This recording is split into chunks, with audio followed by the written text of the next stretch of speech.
Bonjour à toutes et à tous, bienvenue à notre webinaire de la semaine. Comme d'habitude, revue des techniques de marché avec le fameux Laurent Albi qui est aujourd'hui, comme d'habitude, avec nous pour analyser l'actualité du marché et aussi répondre à plein de questions que vous avez encore posées à nous. Donc, on est très content. Merci beaucoup. Je vous dis tout de suite, attention, il y a deux, trois qui sont arrivés ce matin qu'on ne va pas pouvoir traiter. Je suis désolé, c'est arrivé un peu en retard. On avait déjà tellement de questions avant, donc voilà, je suis désolé, mais on va faire plein de questions. Donc, je donne l'écran tout de suite à Laurent. Et avant de le faire, je vais juste encore dire que vous pouvez vous inscrire, comme vous voyez sur l'écran, sur notre site internet pour être averti de cette webinaire à chaque fois pour chaque jeudi. Donc, je donne l'écran à Laurent et on va commencer.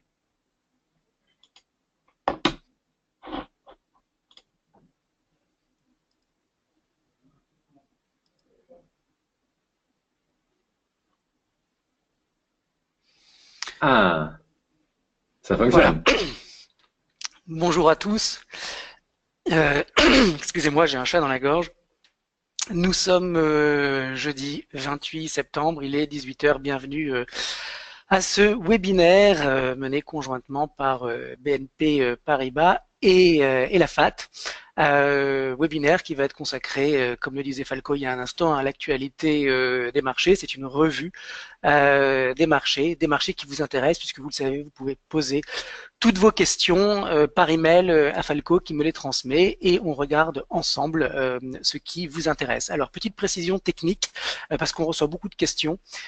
Toutes les questions qui arrivent après le mercredi soir seront donc traitées sur le webinaire suivant. Donc toutes les questions typiquement qui sont arrivées ce matin, jeudi matin, eh bien nous allons les traiter au prochain webinaire. Donc vous avez toute la semaine jusqu'à mercredi soir pour nous envoyer les interrogations que vous pouvez avoir sur les sous-jacents qui vous intéressent, avec, si c'est possible, les horizons de temps sur lesquels vous travaillez et qui vous intéressent, puisque vous l'avez compris, c'est quand même assez déterminant. Le diagnostic technique d'un sous-jacent n'est pas du tout le même en fonction qu'on le regarde en monthly, en weekly ou en daily. Donc c'est très important de nous dire, afin que vous puissiez vraiment tirer le meilleur parti de ce moment passé ensemble, de nous dire effectivement donc quelle est la temporalité qui vous concerne. Alors le sommaire aujourd'hui, on va commencer avec un rapide aperçu du CAC 40. Bon, vous connaissez maintenant mon point de vue. Toutes les semaines, on regarde le CAC 40 ensemble. Cette semaine n'a pas été particulièrement animée, donc l'analyse de ce jeudi elle sera à peu de choses près la même que celle de la semaine dernière. On passera par conséquent rapidement dessus. On a reçu une demande sur le Nikkei à moyen terme, donc on va le regarder ensemble. Aujourd'hui, le focus sur le secteur, ça sera les biens et les services industriels. On reste sur les secteurs cycliques, puisque je vous le rappelle, la semaine dernière, on a regardé le pétrole ensemble. Donc cette semaine, on va regarder la force relative et l'évolution du prix du secteur industriel. Au niveau des actions, on va regarder Bolloré à court terme, Ruby à court terme également, et Peugeot à moyen terme. On a également eu une question sur l'euro-dollar à court terme, l'euro-dollar qui consolide actuellement. Donc, quels sont les niveaux importants qui préservent cette séquence de consolidation? À partir de quel niveau on aurait éventuellement un retournement de court terme? À partir de quel niveau la tendance précédente reprendrait son cours? C'est ce qu'on va regarder ensemble. Et puis, la matière première de la semaine, c'est le Brent, puisque la semaine dernière, on a fait le secteur. Le Brent qui est fort en ce moment. On va regarder un petit peu jusqu'où il peut monter. Et puis, si on a encore un petit peu de temps, à 18h50, autrement dit 10 minutes avant la fin du webinaire, c'est moi qui me mettrai en pause et c'est vous qui travaillerez, puisque je vous ai préparé un petit chart et vous me direz ce que vous en pensez et surtout comment vous l'analysez. Voilà le programme, chers auditeurs, de cette semaine. Alors, on attaque tout de suite avec Ah, Laurent. le CAC 40. Alors, CAC 40, bon, une semaine, comme je disais il y a quelques instants, relativement calme. Regardez, d'abord, on regarde donc les bougies. On voit qu'on est sur un cours de clôture ce soir à peu de choses près identique à celui de vendredi dernier. Donc on a consolidé pendant toute la semaine sur l'indice parisien. On a consolidé au-dessus d'une zone de résistance à 5248 points. J'avais signalé la semaine dernière l'ouverture de ce petit gap haussier au-dessus de cette résistance. Le gap a été préservé puisque, regardez, on a fait effectivement un tout petit repli avant de repartir à la hausse, et ce soir, donc, on clôture à quelques ticks près sur les plus hauts donc, de vendredi dernier. Le CAC 40 est dans un contexte de long terme qui est haussier. À moyen terme, on voit que on a depuis le mois de mai consolidé de manière importante. Autrement dit, on est toujours dans cette phase de consolidation, et dans cette phase de consolidation, on a un mouvement haussier qui s'est mis en place, vous le voyez, depuis le 29 août, avec cette appréciation rapide des cours, et qui pour le moment est toujours d'actualité. Alors, quel est le niveau qui invalide ce mouvement haussier de très court terme? J'ai identifié une zone entre 5201 points et 5183 points. Tant qu'on reste au-dessus de ce niveau, eh bien, on a un mouvement directionnel qui reste bien orienté, avec en ligne de mire la prochaine zone de résistance entre 5340 points et 5375 points. Alors, un coup d'œil rapide sur les indicateurs techniques. Cette lecture en consolidation, elle se retrouve avec cet ADX qui reste toujours très plat et très bas. Il faudrait qu'il arrive dans un premier temps déjà à franchir ce niveau à 23 pour lancer le signal d'une tendance qui commence à prendre de l'ampleur. On n'est plus très loin de ce niveau. On remarque que le DI+, continue de creuser l'écart avec le DI-, donc il y a de la pression acheteuse malgré tout qui rentre sur le marché, mais on voit que cette progression, elle est quand même assez lente, progression assez lente qui est donc confirmée par les prix. Sur le RSI, on est dans une zone de surachat, c'est un signe positif. D'autant plus qu'on a fait un petit repli et qu'on est reparti donc à la hausse. Donc on a un CAC 40, comme je disais, qui sur un horizon de temps de moyen terme est toujours en consolidation. J'en veux pour preuve l'ADX, et qui par ailleurs sur un mouvement de court terme est donc dans une tendance qui devrait le ramener sur 5340, et puis à plus longue échéance, pourquoi pas retourner tester les sommets du mois de mai. Voilà ce qu'on pouvait dire sur le CAC 40, c'est assez rapide. Alors, je vous encourage, comme d'habitude, à poser toutes vos questions, puisque la raison d'être de ce webinaire, c'est qu'on puisse échanger, partager des avis, des opinions, et surtout que vous m'interrompiez si ce que je dis n'est pas clair. Donc, n'hésitez pas à vous servir de la fenêtre de chat pour écrire vos questions qui seront donc lues par Falco. On va regarder. Il y a oui. Françoise, je t'interrompre quand tu le dis, parce que il y a une question sur le BIC. Parce qu'il y a Françoise qui se pose la question si elle devrait vendre ses actions BIC ou pas. Bon, si à la fin peut-être du webinaire on peut regarder ça, on verra avec le planning qui est déjà bien chargé aujourd'hui si c'est possible. Donc, Françoise, c'est bien lu. Si possible, on va le faire. Ok, eh ben écoute, je le note, et puis on verra si on a 2 minutes pour regarder ensemble la valeur. Parfait. Le Nikkei maintenant. Alors, on va se mettre à moyen terme et on va regarder le Nikkei. Alors, je vous demande une seconde. Voilà, alors attendez, je vais enlever des indicateurs qui n'ont pas lieu d'être ici. Voilà. Donc, vous avez à l'écran les cours de l'indice élargi japonais.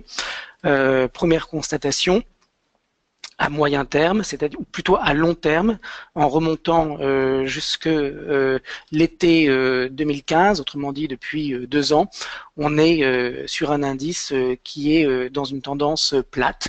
Vous le voyez, cette résistance de juillet 2015, eh bien, c'est une zone de prix à 20 950 points qui n'est plus très loin et qui est donc un niveau qui par ailleurs date d'il y a beaucoup plus longtemps, puisque regardez, si j'élargis un petit peu l'horizon de temps, c'est une résistance qui avait été testée une première fois en juin 1997 et une deuxième fois en avril 2000. Autrement dit, c'est un gros niveau qu'on a juste au-dessus de la tête en ce moment sur le Nikkei.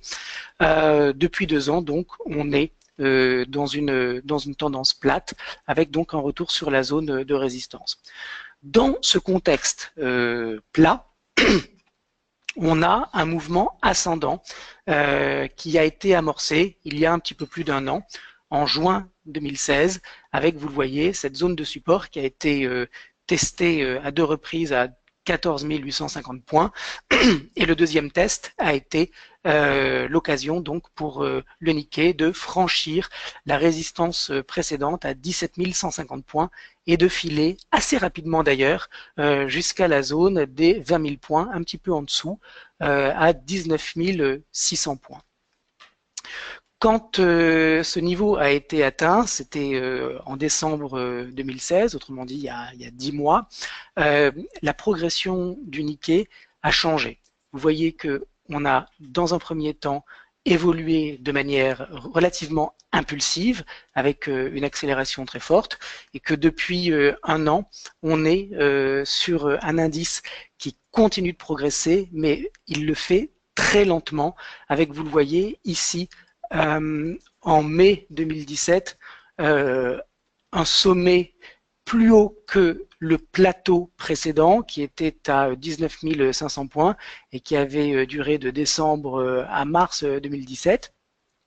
Donc on a fait un sommet marginalement plus haut, on a rebaissé et puis on repart maintenant depuis 3 semaines à la hausse.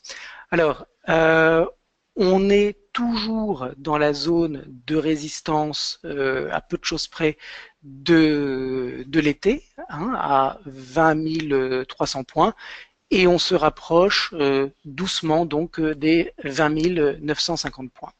Alors, on va mettre ensemble maintenant quelques indicateurs pour regarder ensemble ce que ça donne.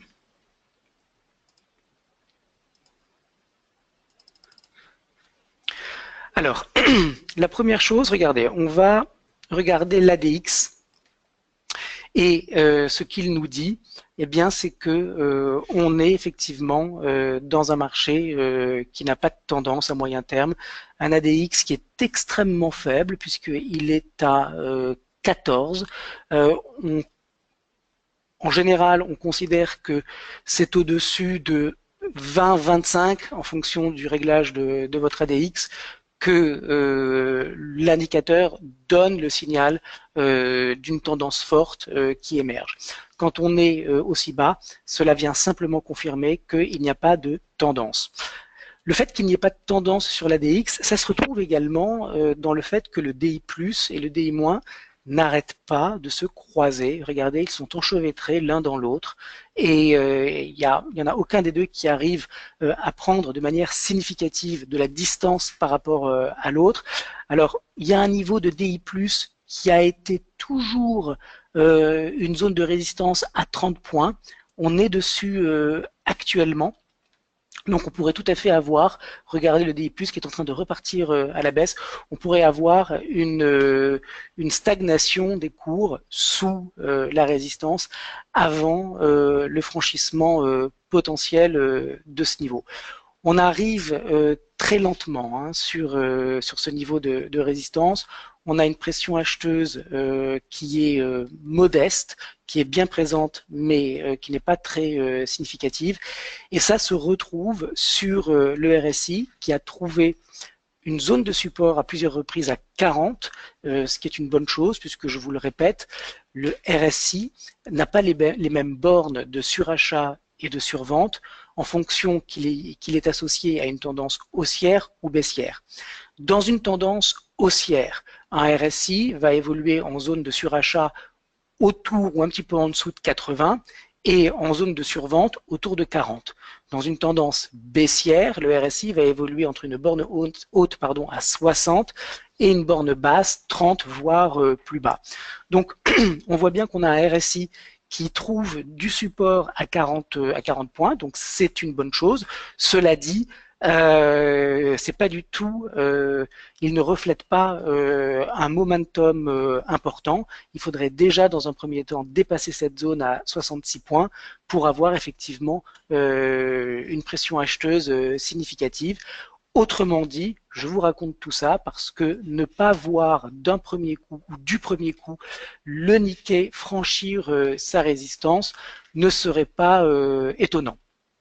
Alors quel est le niveau à moyen terme qui invalide le mouvement haussier qui a démarré donc à cette période en juin 2016. Vous le voyez, j'ai tracé ici une ligne horizontale à 19 200 points. Tant qu'on est au-dessus de ce niveau, on est toujours dans un mouvement haussier qui est lent. Pourquoi 19 203 points? Eh bien, 19 200 points, parce que on fait malgré tout, regardez, je vais verticaliser un petit peu mon chart pour vous permettre de bien voir, on est actuellement en train de faire donc un nouveau sommet dans le mouvement donc positif enregistré depuis l'été dernier. Comme on vient de faire un nouveau sommet, on regarde le dernier creux et celui-ci, vous le voyez, c'est sur cette petite variation de V-bottom. Alors, ce n'est pas du tout un V-bottom parce qu'on n'est pas du tout positionné après une tendance baissière, mais on voit bien cette espèce d'aller-retour extrêmement rapide sur cette zone à 19 200 points, une sorte d'excès baissier sous le gap qui avait été dont la borne basse avait été testée en mai. On avait fait une très rapide incursion sous cette borne basse et on était très vite reparti. Donc, le niveau qui invalide le mouvement haussier actuel, il est à 19 200. Par ailleurs, un franchissement immédiat de la résistance à 20 950 n'est pas le scénario que je privilégie. Dans le cas, malgré tout, d'une accélération haussière sur le franchissement de cette résistance de 96 et 97, c'est vers les 22 750 points que l'indice pourrait se diriger dans les prochains mois. Mais encore une fois, c'est pas pour tout de suite. Voilà, donc à moins qu'il y ait des questions sur le CAC et le Nikkei, on va passer maintenant à notre focus sur les secteurs. Laurent, c'était Philippe qui disait alors que le Bank of Japan a une politique monétaire accommodante, le Nikkei reste pourtant calme, faut-il rester investir sur cette zone géographique? Tu as à peu près répondu à ça, non? Alors, d'une manière générale, si on élargit la réflexion à être investi sur des zones autres que la zone euro, vous cumulez au risque inhérent à la détention d'actifs risqués, en l'occurrence un indice Nikkei composé d'actions japonaises, à un risque de change. Autrement dit, vous pouvez avoir des performances en tant qu'Européens qui ne seront pas le reflet de la progression intrinsèque du Nikkei, puisqu'il faudra convertir la progression du Nikkei en euros pour effectivement comprendre ce que vous allez gagner ou perdre. Donc ça, c'est le premier point. Ensuite, est-ce que c'est intéressant de détenir du Nikkei si on met de côté cet aspect risque de change?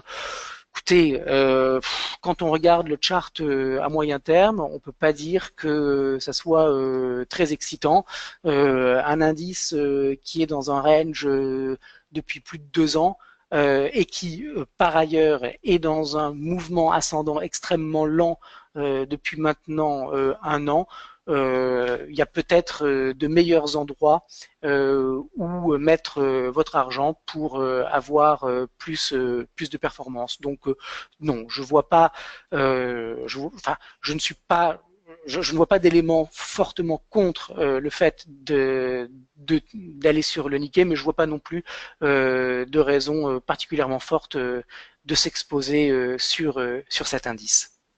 Bah, parfait, Laurent, merci beaucoup. Donc, à mon avis, Philippe est très content. Passons à la prochaine sous-jacente. Alors, on va regarder ensemble maintenant, on change complètement. On va regarder ensemble le secteur des biens et des services industriels. Et on va regarder dans un premier temps la performance de ce secteur face à un indice qui représente l'ensemble de la côte européenne, c'est le Stoxx 600 qui inclut donc l'Angleterre et la Suisse. Alors, je vais mettre deux moyennes mobiles. Et quand on regarde donc ce ratio, puisque c'est le secteur divisé par le Stoxx 600, on voit qu'on est sur une progression importante du secteur industriel face au Stoxx 600 depuis octobre 2015. Alors pourquoi j'ai trouvé que ce chart était intéressant cette semaine? Eh bien parce que le ratio a fait une figure de consolidation, regardez, depuis avril de cette année, figure de consolidation qui a pris la forme d'un triangle ascendant, et on est sorti par le haut de ce triangle avec une impulsion extrêmement importante. Alors, qu'est-ce que ça veut dire? Ça veut dire que c'est intéressant de posséder des valeurs liées au secteur industriel, si bien entendu vous êtes en mesure de faire votre choix parmi toutes les valeurs qui constituent, qui composent ce secteur, de choisir les bonnes. Alors, comment choisir les bonnes valeurs quand on a un secteur qui surperforme le marché? Eh bien, en procédant à d'autres ratios de la valeur par son secteur. Et si vous avez là encore un ratio qui progresse, ça veut dire que la valeur au numérateur progresse plus vite que le secteur et que c'est par conséquent l'un des champions de ce secteur. Donc, en force relative, on a une tendance qui est haussière, des moyennes mobiles qui sont bien alignées, une figure de continuation haussière qui a été déclenchée, et on a par conséquent toutes les raisons de s'intéresser au secteur des biens et des services industriels. On va regarder maintenant la performance absolue, c'est-à-dire l'évolution des cours du secteur. Alors, on va mettre un petit peu plus d'historique. Voilà. Alors,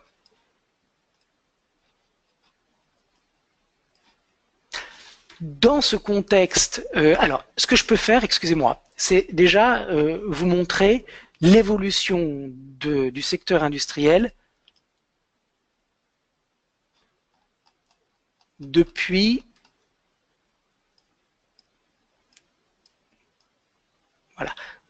mars 2009. Vous voyez qu'on est dans une tendance primaire qui est ascendante, une tendance de long terme qui est ascendante.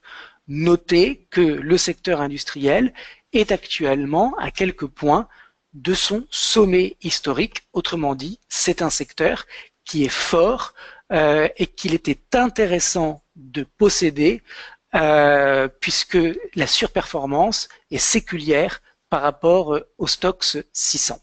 Alors, on va revenir maintenant sur un an. Dans ce contexte de tendance haussière de long terme, on a, depuis le début du printemps, une tendance plate, là aussi, puisque regardez, on a des cours qui ont évolué de manière latérale et qui, dans ce contexte donc de tendance latérale, sont repartis à la hausse depuis la fin du mois d'août, sortis donc d'un petit canal baissier à l'intérieur d'une consolidation et regardez comment l'indice est sorti de son canal baissier. Il l'a fait avec beaucoup de force, beaucoup de vitesse, autrement dit, un très fort intérêt des opérateurs pour le secteur industriel depuis la fin du mois d'août. On a des moyennes mobiles 10 et 40 qui ont croisé. On a un ADX qui est en pleine progression avec un niveau pas loin de 29. Donc on est dans une tendance de court terme qui est forte. On a un DI+, qui est extrêmement éloigné du DI-, sans que l'ADX lui-même soit suracheté. Donc vraiment un très fort intérêt pour le secteur industriel. Par ailleurs, quand on regarde le RSI, on est plus très loin de la zone des 80.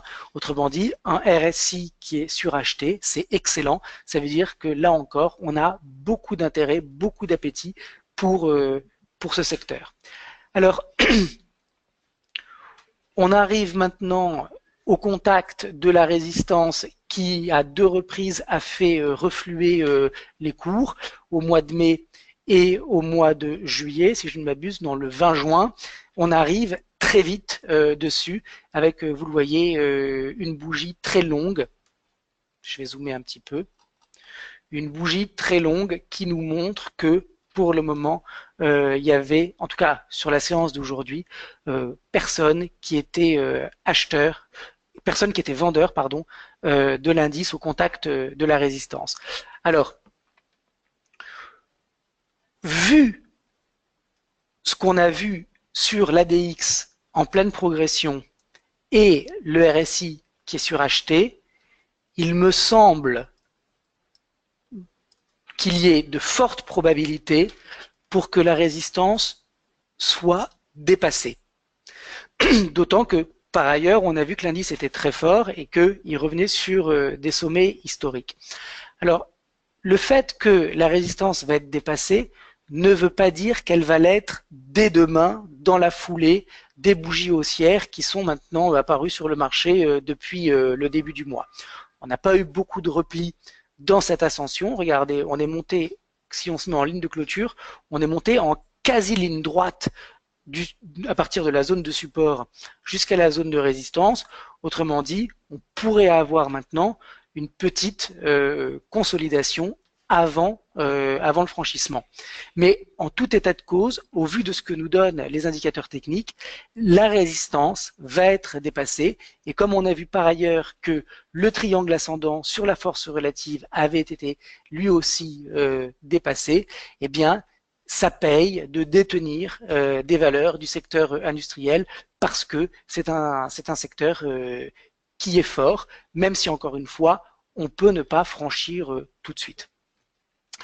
Est-ce que vous avez des questions ou pas sur ce secteur? Alors, en attendant qu'elles arrivent, ce que je voudrais vous dire, c'est que... Oui. Laurent, peux-tu nous dire comment extraire les meilleures actions du stock 600 industriel? D'accord. Alors, je vais répondre à cette question. Et Pascal. D'accord. Alors, avant de répondre à cette question, je voudrais simplement vous donner les prix qui invalident ce mouvement haussier parce que c'est toujours important de mettre en place, de bâtir un scénario de marché à partir des éléments qu'il nous donne, mais de savoir également où sont les niveaux qui invalident le scénario qu'on est en train d'échafauder. Alors, en ce qui concerne le secteur industriel, j'ai placé le niveau d'invalidation à 507 points. C'est-à-dire que tant que les prix évoluent au-dessus de cette zone à 507, la dynamique haussière est préservée.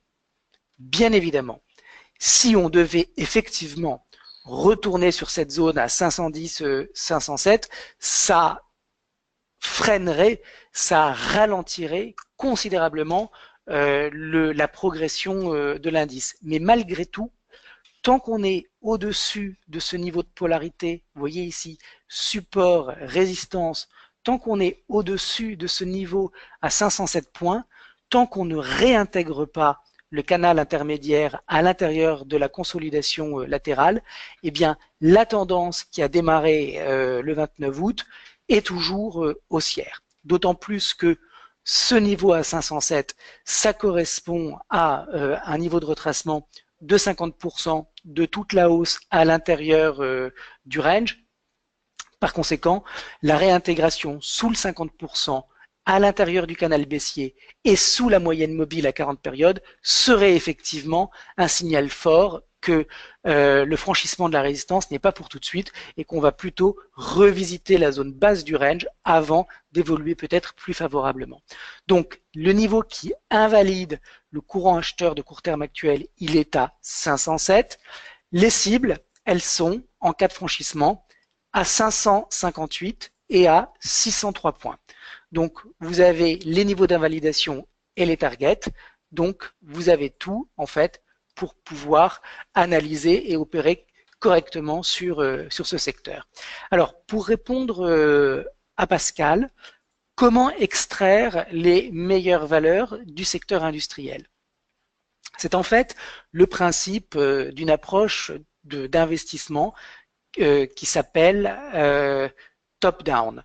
C'est-à-dire qu'on va dans un premier temps faire un screening des différents secteurs, il y en a 20, des différents secteurs européens pour faire le tri entre ceux qui surperforment et ceux qui sous-performent. Comment faisons-nous ce tri? Eh bien, grâce au ratio de force relative. Vous l'avez bien compris maintenant, puisque vous suivez ces webinaires depuis un certain temps. Donc, quand on a des ratios qui montent, c'est-à-dire, cela signifie que le secteur évolue plus vite que le marché. Et que dans une tendance haussière, ça paye de détenir des valeurs de ce secteur. Quand on a identifié un secteur qui surperforme, on va utiliser la même méthode pour trouver les valeurs au sein de ce secteur qui surperforment le secteur. Parce que si vous avez des valeurs qui surperforment un secteur qui lui-même surperforme le marché, alors vous avez la crème de la crème, vous avez les champions de la côte. Okay. Donc, comment vous faites pour trouver les valeurs qui surperforment? Eh bien, vous allez faire la même chose. Vous allez faire un ratio du cours de la valeur avec le secteur. Et si vous avez un ratio qui monte, ça veut dire que vous avez une valeur qui est extrêmement forte dans un secteur qui, par ailleurs, est extrêmement fort. Alors, pour ça, il faut que vous ayez une plateforme d'analyse technique qui vous permette de faire des ratios. Et par conséquent, parce que sans ratio, on ne peut pas procéder à ce travail. Donc, il faut que votre broker ou votre banque ou votre provider d'analyse technique puisse vous permettre de faire des ratios pour que vous puissiez donc vous-même procéder donc à ce travail de filtrage pour identifier les meilleurs candidats. Voilà, donc pour répondre à Pascal, si par ailleurs, eh bien, vous n'avez pas de plateforme qui vous permette de faire ça, alors vous transcrivez les cours sur un fichier Excel, ou si votre plateforme d'analyse technique, encore une fois, vous permet de faire un export Excel vers un tableur, vous aurez tous les cours, vous transformez les cours en chart, en courbe, ou vous traduisez directement, vous faites directement le ratio des cours avec les cours du stock 600 et ça vous donne une courbe et cette courbe, vous regardez si elle monte ou si elle baisse. Voilà pour répondre donc à Pascal. Alors, on va regarder, puisque c'était également une question, le titre Bolloré. Alors, Bolloré, qui fait par ailleurs partie du secteur industriel. Alors, on va peut-être se mettre en 5 ans, voilà, pour vous permettre un petit peu de voir ce qui s'est passé sur le titre.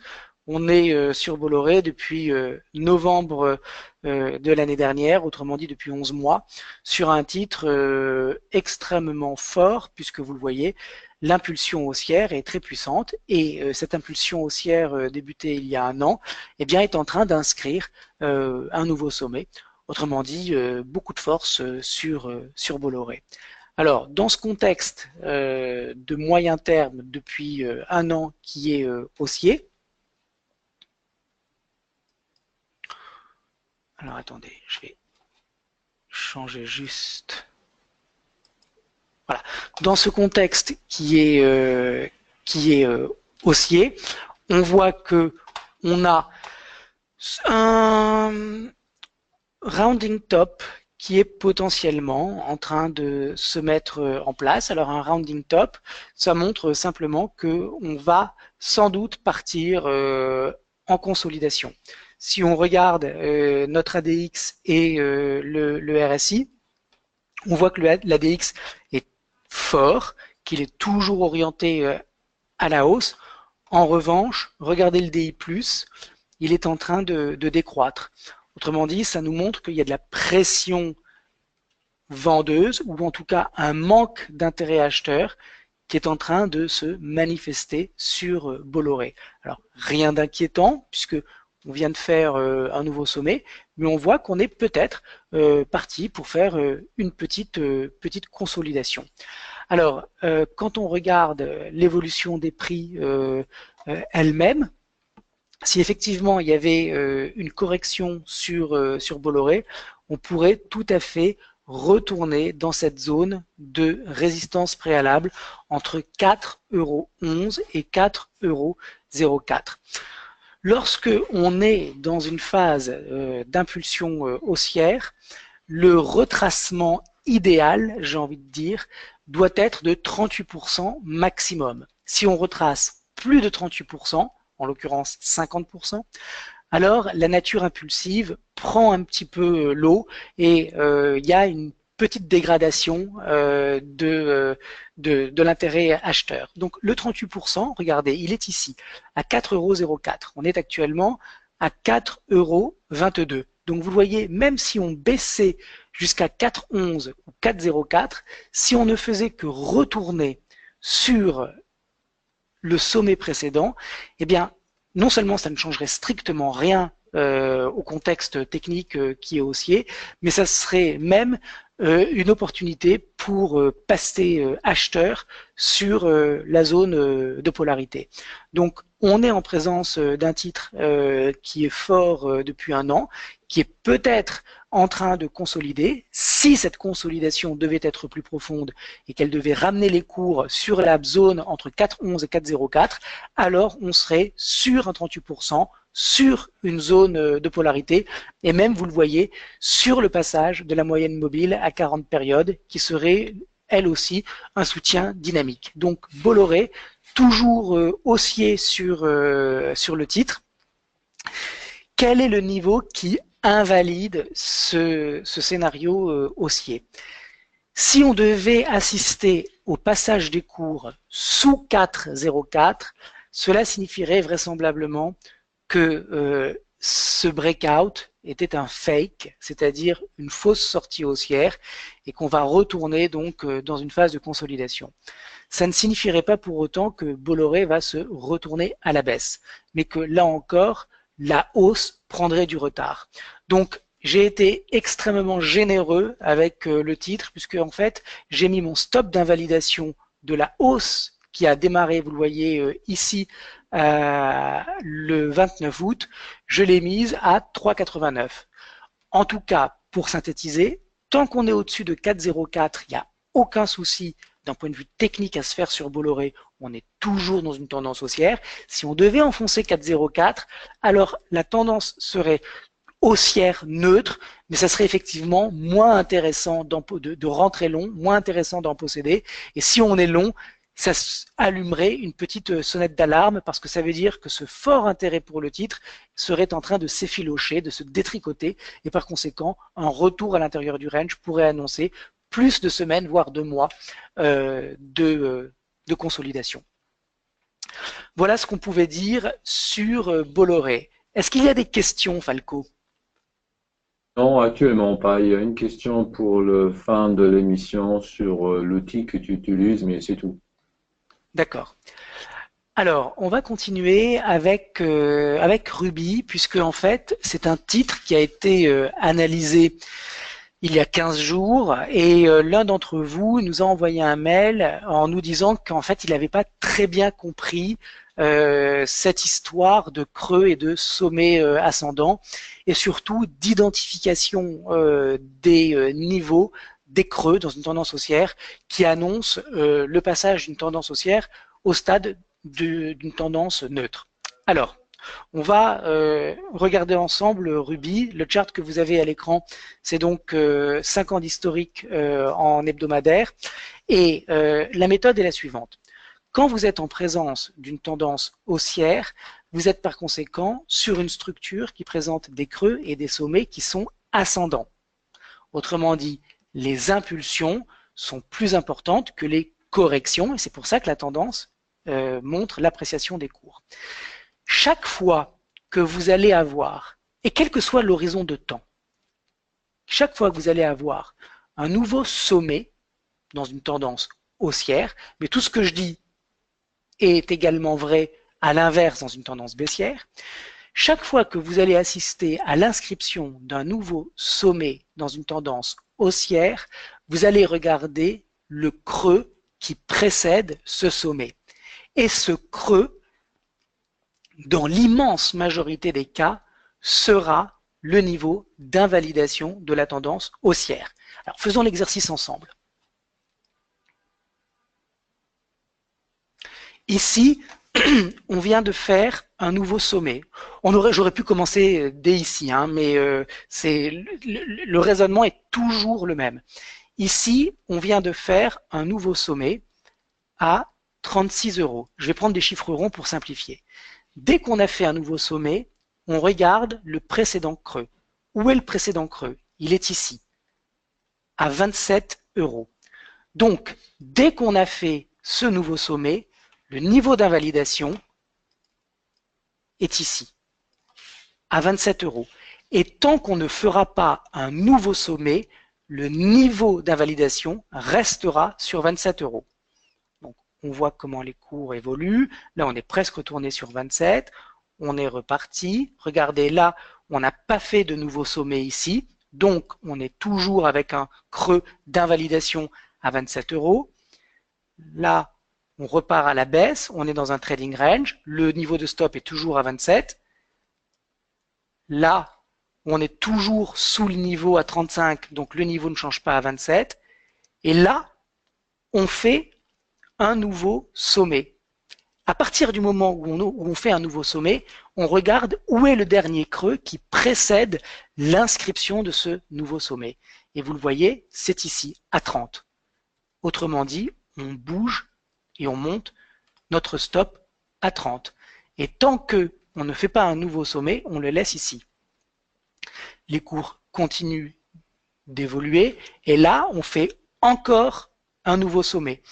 Alors, on a le choix, soit de laisser le stop sur 30, soit on le monte sur le dernier creux à 34,71, qui est par ailleurs un niveau de polarité. Et tant qu'on n'a pas fait un sommet plus haut que celui-ci, on laisse le niveau d'invalidation, on laisse le niveau de support, on laisse le stop loss au-dessous de 34,71. Et on suit l'évolution des cours. On voit que forte rechute, mais le niveau à 34,71 était valide, c'était le bon niveau, puisque vous le voyez, il y a un rejet du marché avec une mèche basse qui se forme. On va regarder ce qui se passe. Ça repart tout doucement, ça remonte tout doucement, et là, nouveau sommet. On dépasse le précédent. Qu'est-ce qu'on fait? On monte sur le creux qui précède le nouveau sommet. Et on continue. Qu'est-ce qui se passe? Nouveau sommet. On remonte le stop sur le creux qui précède le dernier sommet. Et ça, on le fait tout au long de la tendance. Et il va bien y avoir un moment où la tendance va se retourner, où la tendance va redevenir neutre et où le stop va être touché. Alors, on continue notre exercice. Donc, attends, Laurent, deux secondes, excuse-moi. Il y a Pierre qui demande, peut-on revenir sur la définition de polarité? Oui. Alors, la polarité, ou plutôt le changement de polarité, c'est le principe selon lequel une ancienne résistance, une fois qu'elle est dépassée, devient nouveau support potentiel. Et à contrario, dans une tendance baissière, lorsqu'une zone de support a été enfoncée et qu'elle est retestée par le bas, elle devient une zone de résistance à partir de laquelle le marché va repartir à la baisse. Voilà ce que c'est le changement de polarité. Surfranchissement, résistance devient support, surcassure, support devient résistance. Alors on va vite terminer, Falco, cet exercice de suivi de la tendance parce que c'est vraiment capital de savoir où mettre ses stops, encore une fois, quel que soit l'horizon de temps. Donc, nouveau sommet, on a monté le stop sur 43,50. Nouveau sommet ici, on remonte le stop sur 48,04. Et on en est là. Donc, sur Ruby, en hebdomadaire, c'est-à-dire à moyen terme, tant que le niveau à 48 €, c'est-à-dire le dernier stop qui précède le dernier sommet, n'a pas été enfoncé, la tendance reste haussière. Okay ? Si les cours enfoncent 48 €, alors cela ne signifiera pas que la tendance haussière s'est retournée, mais que d'une tendance haussière, on est passé à une tendance neutre. Okay ?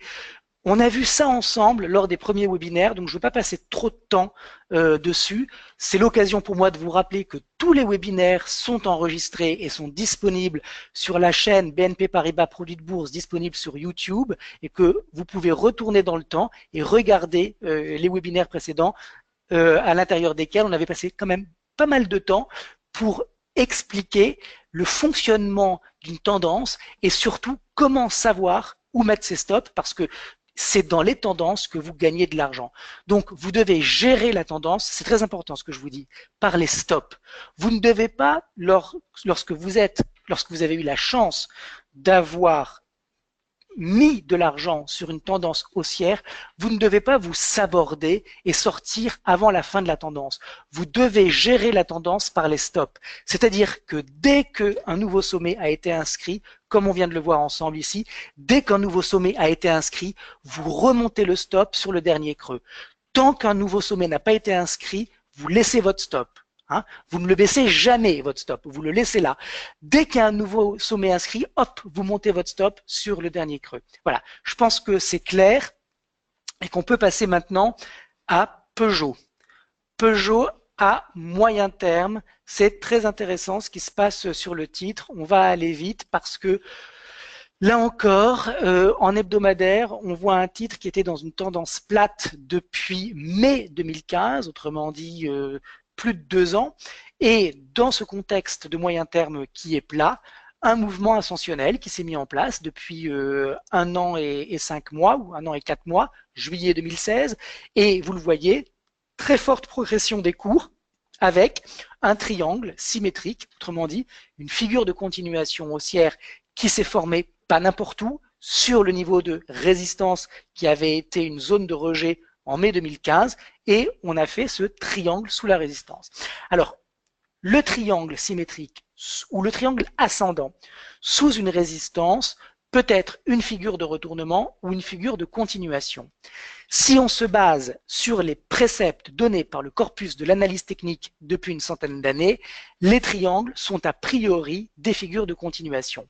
Alors, payer le triangle sous la résistance, c'est pas évident à faire parce que justement, vous avez cette pression vendeuse qui se manifeste et qui empêche les cours de progresser. En revanche, le fait que vous ayez à chaque fois des supports qui sont de plus en plus hauts, ça montre que ce triangle, si on oublie la figure de triangle symétrique, ça montre qu'on a de l'accumulation sous la résistance. Autrement dit, on a des opérateurs qui payent pour pouvoir rentrer sous la résistance. Pourquoi? Parce qu'ils anticipent un franchissement. Et c'est ce qui s'est passé, puisque vous le voyez en hebdomadaire, ça fait 2 semaines qu'on est maintenant au-dessus de cette résistance. Donc Peugeot est dans une tendance latérale qui est peut-être en train de se terminer avec l'émergence d'un nouveau sommet. Donc c'est très important. Voilà. Ce mouvement haussier qui a démarré en novembre 2012, il vient d'être à nouveau confirmé avec donc un nouveau sommet qui vient d'être inscrit. Donc une tendance démarrée en 2012 qui est rafraîchie avec un nouveau sommet, une tendance plate démarrée à cette période en juin 2015 qui est en train d'être terminée puisqu'on vient de faire un nouveau plus haut, et une tendance de court moyen terme depuis juillet moyen terme depuis juillet 2016 qui est haussière et qui vient elle aussi d'être confirmée en tant que telle avec le breakout haussier, franchissement de support. Comment déterminer la cible? C'est simple, on prend la hauteur du triangle à partir du point de premier repli et on projette la hauteur du triangle à partir du point de rupture. Ça nous donne un target à 22,05 € qui, comme par hasard, est également un niveau de résistance extrêmement important, cette projection de la hauteur du triangle, puisque 22 €, c'est également le niveau de résistance de janvier 2011 et de juillet 2011. Autrement dit, on va avoir là encore une sérieuse bataille sur ces niveaux pour un dépassement. On continue, Laurent, Falco. Oui. Il reste encore 10 minutes, Laurent. Voilà, donc on a presque terminé la revue des sous-jacents que vous nous avez soumis, avec maintenant l'euro-dollar à court terme. Alors, l'euro-dollar à court terme, on est, vous le voyez, sur un actif qui est dans une phase de consolidation. Alors déjà, quand on était comme ça, regardez, quand on était sur l'inscription d'un nouveau sommet et que on mettait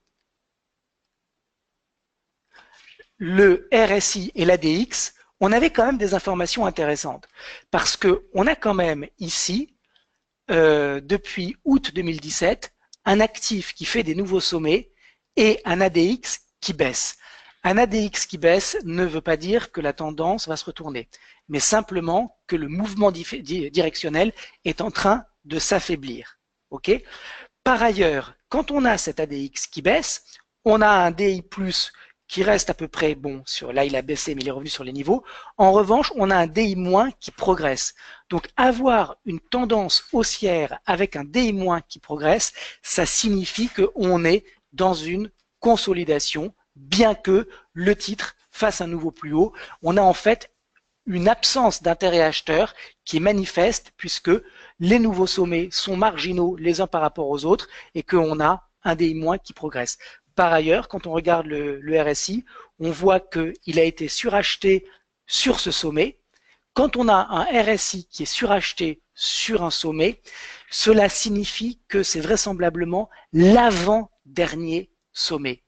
Le dernier sommet, il vient quand il est inscrit par les cours, mais que le RSI fait une divergence baissière et qu'il n'inscrit pas de nouveaux sommets. Donc quand vous avez un prix qui fait, c'est important, un nouveau plus haut et un RSI qui fait un nouveau plus haut, les probabilités pour que vous fassiez un nouveau sommet derrière sont importantes. Quand vous avez un prix qui fait un nouveau plus haut et que vous avez un RSI qui fait un plus bas, un sommet plus bas que le précédent, cela signifie qu'il y a peut-être une hypothèse de travail pour que le dernier sommet sur le prix soit effectivement le dernier. Donc, sur le RSI, on a une divergence baissière et on a effectivement un euro-dollar qui monte, mais qui monte en consolidant. On peut peut-être même tracer, regardez ici, un wedge, hein, c'est-à-dire une figure d'épuisement. En tout cas, ce qu'on voit, c'est que derrière, on est reparti donc à la baisse. Alors, Laurent, il y a une question Pierre de... demande qu'est-ce que c'est une divergence? Alors, une divergence baissière, c'est lorsque vous avez sur le prix un nouveau sommet qui vient d'être inscrit, mais que votre indicateur technique, qui est la plupart du temps une fonction dérivée du prix, échoue à faire un nouveau sommet. Donc, quand c'est le cas, cela signifie que sous l'apparente force des acheteurs, il y a en fait des forces souterraines invisibles dominées par les vendeurs qui sont en train de rentrer progressivement sur le marché. De la même manière, quand on est dans une tendance baissière et que le cours fait un nouveau plus bas et que votre indicateur technique, votre oscillateur, fait un creux plus haut que le précédent, c'est-à-dire qu'il ne confirme pas le nouveau creux sur les cours, c'est une divergence haussière et ça signifie que vous êtes potentiellement sur un actif qui ne va pas forcément se retourner, mais qui va en tout cas consolider. Alors, l'un d'entre vous nous a dit j'ai envie d'acheter des dollars et j'aimerais en acheter à 1,20. Est-ce que c'est possible? Alors, tout est possible.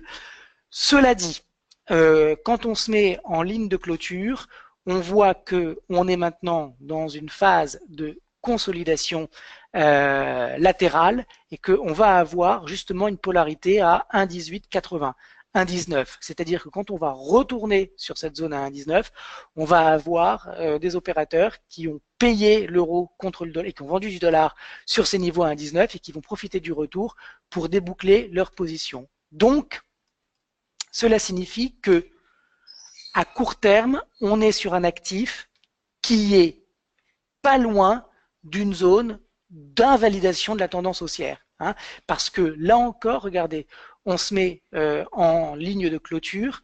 Le dernier creux qui précède le dernier sommet, il est ici. Il a été largement enfoncé. Donc à court terme, on est sur une tendance qui est redevenue neutre. Et à moyen terme, c'est-à-dire depuis le début de l'année, eh bien, le creux qui précède le dernier sommet, il est à 1,1680. À moyen terme, tant qu'on reste au-dessus de 1,1680 sur l'euro-dollar, ça signifie qu'on est sur une tendance haussière qui prend son temps et qui est en train de consolider, mais qui reste haussière. Elle reste haussière. À partir du moment où 1,1680 est enfoncé, cela signifie que le dernier creux a été enfoncé et qu'on repasse neutre parce qu'on aura effectivement, pour la première fois, depuis que l'euro est monté face au dollar en début d'année, pour la première fois, on aura un creux plus bas que le précédent. Et donc, la séquence de creux et de sommets qui sont ascendants sera interrompue et on n'aura pas encore de creux et de sommets descendants, mais on aura un creux descendant et donc on aura une tendance qui repasse neutre. Alors, pour terminer sur l'euro-dollar, vite fait, si j'enlève mes moyennes mobiles, regardez et qu'on compresse un petit peu, qu'on verticalise également, on a potentiellement un euro-dollar qui est en phase de construction d'une tête-épaule, épaule gauche, tête tricéphale, première tête, deuxième tête, troisième tête. Autrement dit, la tête de la tête-épaule de moyen terme est elle-même une tête-épaule de court terme. On revient sur la hauteur de l'épaule gauche à 1,1880 et si on casse la ligne de coup à 1,1680, on ira tester les 1,1475. Alors, ce scénario baissier sur l'euro-dollar avec cette tête-épaule en devenir n'est absolument pas une prédiction ni un pronostic, ce n'est qu'une hypothèse de travail où je vous montre que si effectivement on avait une tête-épaule qui se mettait en place sur l'euro-dollar, eh bien elle aurait la taille et la proportion pour retourner le mouvement précédent avec un target minimum à 1,1473. Pour le moment, il ne faut surtout pas mettre la charrue avant les bœufs. On est toujours au-dessus d'un support de moyen terme à 1,1680 qui devrait déclencher, là encore, une sérieuse bataille entre acheteurs et vendeurs. Et par conséquent, tant qu'on est au-dessus, on est dans une phase de moyen terme, une phase de consolidation d'une tendance de moyen terme qui reste haussière. Il y a des questions, Falco, ou pas? Non, non, non, okay. Non, il n'y a pas de questions en ce moment. Alors, on va aller vite sur le Brent, parce que la semaine dernière, on a eu effectivement des questions sur l'énergie et on a analysé ensemble le secteur énergétique oil and gas qui donnait un beau signal d'achat en force relative et en performance absolue. Je vous invite à regarder le webinaire de la semaine dernière si le secteur vous intéresse. Sur le Brent, on est un petit peu suracheté. Regardez, on a un ADX qui est dans une zone de surachat à 40. mouvement directionnel extrêmement puissant, ADX suracheté, qui peut déboucher donc sur une petite consolidation. Consolidation qui est marquée déjà par le repli du DI+, tant que le DI+, reste au-dessus de 24 points, on est toujours dans une séquence qui est positive. Un retour sur la polarité, c'est-à-dire sur la résistance qui a été validée en tant que support à 54,90 serait une opportunité de rentrer long sur le Brent avec une séquence directionnelle qui reste toujours donc haussière avec par conséquent un stop qui se place sous 53, repli sur 54,90, donc repli sur la polarité, c'est une zone d'achat, le stop sous le dernier creux à 53, on vise 62 $, le baril, c'est en fait un niveau de résistance, regardez, qui date de cette zone de support qui a été enfoncée en juin 2015. Voilà, chers auditeurs Falco, cette revue est maintenant terminée. On peut rester ensemble quelques minutes de plus s'il y a des questions, j'y répondrai avec plaisir. Laurent, oui, il y a une question. Donc, d'abord, Françoise Sebic, j'ai mal lu la question en fait. C'était pas une question, mais elle a juste dit, en vous voyant, je pense de vendre mes actions BIC. Et après, je dis, mais donc, elle a expliqué, je parle seulement de vos barbes, en fait, qui vous vont bien. Donc, merci, Françoise, à ça. On va tourner vers une question très sérieuse. Et du coup, c'est, peut-on avoir un logiciel Axial Finance, idem que de Laurent? Qu'est-ce que pense Laurent du ProRealTime? Voilà, c'est Pierre qui demande cette question technique, en fait. Alors, la réponse est positive par rapport aux deux aspects. Oui, vous allez vous tapez sur Internet Axial Finance et vous allez avoir l'offre commerciale de l'éditeur de ce logiciel. Donc, c'est tout à fait accessible. Les informations sont immédiatement accessibles via le web. Qu'est-ce que je pense de ProRealTime? Que du bien. C'est un autre éditeur d'analyse technique. C'est un éditeur qui, comme Axial Finance, peut se plugger sur une plateforme d'exécution. Donc, ce sont deux plateformes de qualité. Après, il faut comparer les prix, les forfaits, les flux. Enfin, après, il y a plein de choses à comparer, mais ce sont deux éditeurs de grande qualité. Et il y a Pascal qui demande, y a-t-il des livres qu'il nous conseille pour approfondir? Alors, effectivement, ça, c'est une question intéressante. Alors, pour tous ceux qui ont envie d'approfondir l'analyse technique, il y a la FAT, qui est l'Association française des analystes techniques, qui est une association qui regroupe des personnes qui sont soit expertes, soit novices en analyse technique.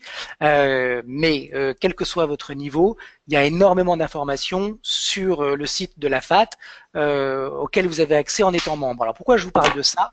Parce que les livres d'analyse technique coûtent cher et vous pouvez être intéressé par leur emprunt plutôt que leurs achats. Et à la FAT, il y a une bibliothèque qui vous permet justement d'emprunter les livres pendant une période suffisamment longue pour que vous puissiez les lire tranquillement, c'est-à-dire que vous pouvez les garder pendant un mois et demi, parce que ça peut être parfois un petit peu indigeste. Je ne m'attends pas à ce que vous dévoriez les grands classiques en 3 jours, donc ça prend un peu de temps de digérer toutes les informations, mais effectivement, il y a une bibliothèque qui existe. Alors, à part ça, si vous avez envie de posséder les livres, je vous recommande l'ouvrage de John Murphy qui s'appelle L'analyse technique des marchés financiers, qui est disponible, je crois, aux éditions Valor, qui est considéré comme l'ouvrage de référence pour défricher le terrain et commencer à comprendre les concepts de base. Je vous recommande également le livre de Martin Pring, L'analyse technique expliquée, qui est un gros livre où il traite quasiment de tout. John Murphy et Martin Pring sont considérés comme des ténors dans leur discipline. Par ailleurs, pour bien comprendre le fonctionnement des chandeliers japonais, le spécialiste occidental, c'est l'américain Steve Nissen, qui a écrit de nombreux livres, toujours disponibles aux éditions Valor, sur les chandeliers japonais. C'est une lecture que je vous recommande chaudement parce que c'est extrêmement important de comprendre ce que les bougies, comment elles fonctionnent et ce qu'elles signifient. Par ailleurs, si vous êtes intéressé par la théorie d'Eliott, vous pouvez acheter l'excellent ouvrage de Robert Prechter et Robert Frost qui s'appelle, oh, je sais plus, mais c'est la théorie des vagues d'Eliott, quelque chose comme ça. Tous ces livres se trouvent en principe aux éditions Valor. Voilà, donc très grosse bibliographie. Je vous rappelle que l'analyse technique, c'est une discipline qui existe depuis maintenant une centaine d'années, qui a un corpus académique considérable, avec des centaines, voire vraiment peut-être des milliers de livres de différentes qualités, évidemment, qui ont été écrits. Il y a énormément d'indicateurs, énormément de méthodes, de façons de regarder les marchés. Donc, je vous invite à faire des recherches et éventuellement, s'il y a des livres qui vous intéressent, vous pouvez tout à fait dire à Falco ce que vous avez envie d'acheter et je vous répondrai par l'intermédiaire de Falco, mais directement sans que ça soit l'objet du webinaire, je vous répondrai directement sur ce que je pense du livre auquel vous faites référence. Voilà, Parfait, chers auditeurs Laurent. et Falco. Il y a Pierre qui dit merci pour cette heure positive et Philippe nous dit quelque chose avec lequel je crois on peut finir notre webinaire d'aujourd'hui. Il dit merci comme d'habitude, ce fut intéressant. L'émission de Michel Drucker est vivement dimanche, vivement jeudi prochain, alors c'est votre webinaire. Bonne soirée, guten Abend. Donc je dis merci pour d'avoir participé à cette webinaire aussi. Un grand merci à Laurent pour toute l'analyse et conseils et idées. Donc, c'était très, très intéressant comme d'habitude. Donc, on vous dit vivement jeudi prochain. Alors, Philippe, et à tout le monde. À bientôt. Merci Falco et je vous souhaite également une bonne soirée et à jeudi prochain et merci encore pour votre présence. À bientôt.